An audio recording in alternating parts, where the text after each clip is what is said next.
Kisah kelahiran Dajjal dan masa kecilnya yang mengerikan. Dajjal adalah seorang manusia pendusta dan penebar fitnah terbesar yang lahir dari keturunan Yahudi atau Yahuja. Dalam berbagai riwayat, Dajjal kelak akan dibunuh oleh Nabi Isa alaihissalam atas izin Allah Subhanahu wa Ta'ala di akhir zaman. Peristiwa ini menjadi salah satu tanda-tanda terjadinya hari kiamat. Dajjal bukanlah jin ataupun makhluk lain, tetapi ia manusia yang ditangguhkan ajalnya seperti halnya Nabi Isa alaihi salam. Dajjal lahir di negeri Samaria, negeri kecil di Palestina, warisan dari Nabi Sulaiman alaihi salam. Negeri Samaria ini berasal dari nama seorang Bani Israel atau Musa Samiri, pembuat berhala sapi emas. Ia adalah pengikut Nabi Musa alaihissalam yang kemudian sesat dan merupakan tokoh kafir yang disebutkan dalam Al-Quran.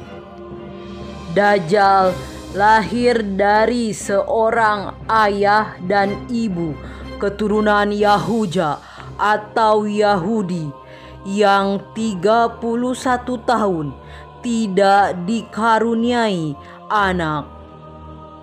Ayah dan ibu Dajjal itu melewati pernikahannya selama 30 tahun tanpa melahirkan satu anak pun. Ketika lahir, Dajjal menjadi anak yang paling menyengsarakan kedua orang tuanya, sebagaimana digambarkan oleh Rasulullah Shallallahu Alaihi Wasallam. Kemudian lahirlah dari mereka seorang anak laki-laki yang buta sebelah matanya. Ia menjadi orang yang paling berbahaya dan paling sedikit manfaatnya bagi kedua orang tuanya dan bagi umat manusia. Kedua matanya tertidur, tetapi hatinya tetap terjaga. Keluarga Dajjal, ayah dan ibunya adalah penyembah berhala. Mereka menyembah berhala berbentuk sapi betina. Menurut Dr. Isa Daud dalam bukunya Kemunculan Dajjal di Segitiga Bermuda, Dajjal lahir 100 tahun sebelum kelahiran Nabi Musa alaihi salam. Ada yang menyebutkan cikal bakal Dajjal lahir dari nama Musa Samiri, si pembuat berhala sapi emas. Dalam buku Ihjaru al-Masih ad-Dajjal disebutkan Dajjal lahir dari hasil hubungan ketika ibunya sedang menstruasi. Lalu terjadilah kehamilan sebagai pengaruh perbuatan iblis. Dikisahkan pada malam yang menakutkan, diiringi embusan angin dan hujan lebat, pasangan suami istri itu mendengar suara dari patung sapi betina yang mereka anggap sebagai Tuhan mereka. Kemudian patung itu memberitahu kepada mereka akan kelahiran seorang anak. Setan mengetahui keinginan suami istri itu mendambakan seorang anak laki-laki. Karena itu, setan memperdaya mereka. Berhala itu seakan-akan memberi karunia anak dan meminta korban-korban sesembahan. Demikianlah cara setan menipu daya manusia. Perempuan itu pun melahirkan anak lelaki, tetapi kedua matanya cacat sejak lahir. Bayi itu suka tidur malam dan siang dan jarang bangun. Sejak kelahirannya, Dajjal tidak mau menyusui dan selalu tertidur, hingga mengakibatkan payudara ibunya mengalami pembengkakan hebat dan menimbulkan panas yang luar biasa. 2 bulan kemudian, ibunya pun meninggal dunia. Ayah Dajjal berpostur tinggi, gemuk, dan memiliki hidung seperti paruh burung. Ibunya berbadan gemuk, kedua tangannya panjang, dan memiliki payudara yang besar. Anak itu sangat membahayakan kedua orang tuanya dan juga umat manusia.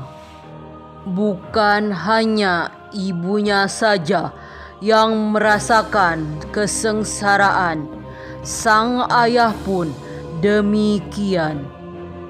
Adapun kesialan yang dibawa Dajjal bagi ayahnya ialah setelah kira-kira berumur 4 tahun, Dajjal hanya diam dan tidur saja sejak kelahirannya. Akan tetapi, pada suatu malam, anak itu bergerak merangkak seperti balita. Ia berjalan ke arah patung-patung berhala, kemudian tidur di sisi patung itu. Sang ayah pun bangun keesokan harinya dan mendapati anaknya tertidur di pangkuan patung Tuhan mereka. Ayahnya memanggil tetangganya dan berita itu menyebar luas. Penduduk sekitar berbondong-bondong datang untuk menyaksikan hal tersebut. Kemudian hakim kota mendengar dan ingin memiliki anak itu yang dianggap dapat membawa keberkahan. Maka diutuslah mata-mata untuk membuat siasat. Dihadapkannyalah ayah Dajjal kepada hakim kota dan dipaksa untuk mengaku bahwa kabar berita itu adalah hasil rekayasa dirinya semata. Karena itu, ayah Dajjal akhirnya dipaksa untuk mengaku bahwa dirinya lah yang telah mengangkat anaknya dan menaruhnya di pangkuan patung sapi itu.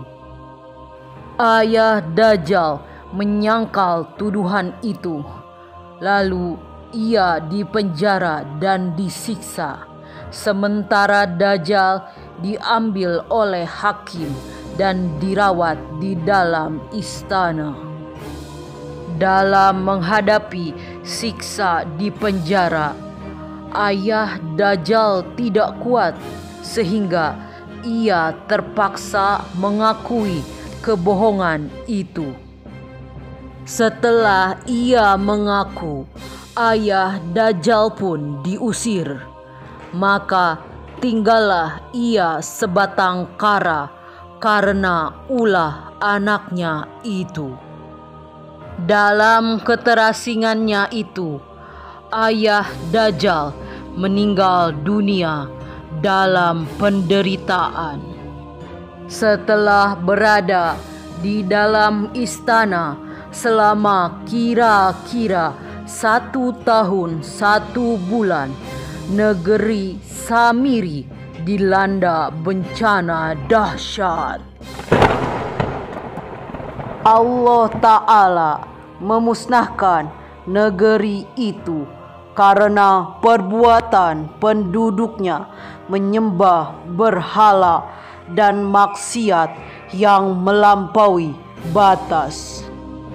Kemudian Allah memerintahkan Jibril menyelamatkan anak itu dan membawanya ke sebuah pulau terpencil yang terletak di tengah-tengah lautan luas yang disebut Laut Yaman.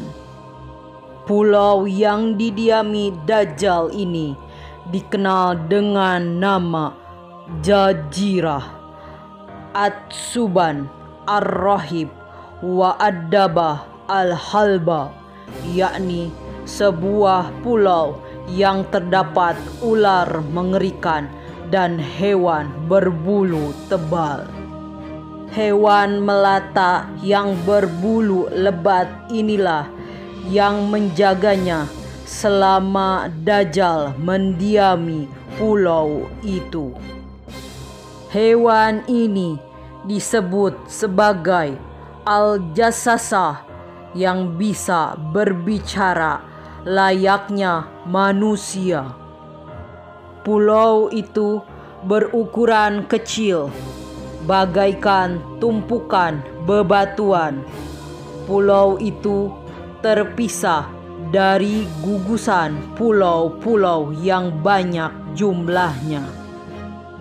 Dajjal sepanjang hari, bahkan sepanjang tahun, selalu tidur layaknya penghuni gua.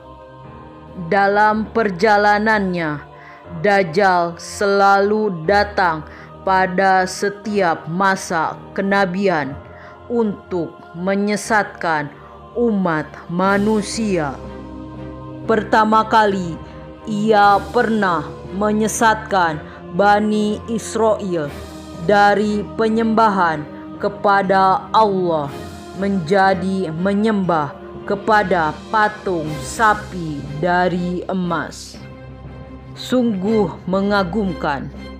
Disebut mengagumkan karena pada waktu itu ada Nabi Harun sebagai pembimbing rohani di tengah-tengah mereka.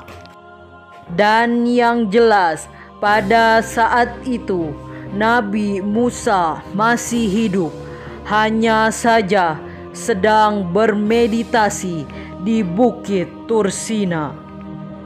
Kisah Dajjal ini, adapun kebenarannya, kita masih membutuhkan referensi yang sahih selain yang diceritakan oleh buku-buku dan literatur di atas. Jika memang kisah tersebut benar adanya, maka kita memohon kepada Allah Subhanahu wa Ta'ala agar diberi rahmat dan taufik sehingga bisa selamat dari fitnah Dajjal di akhir zaman nanti.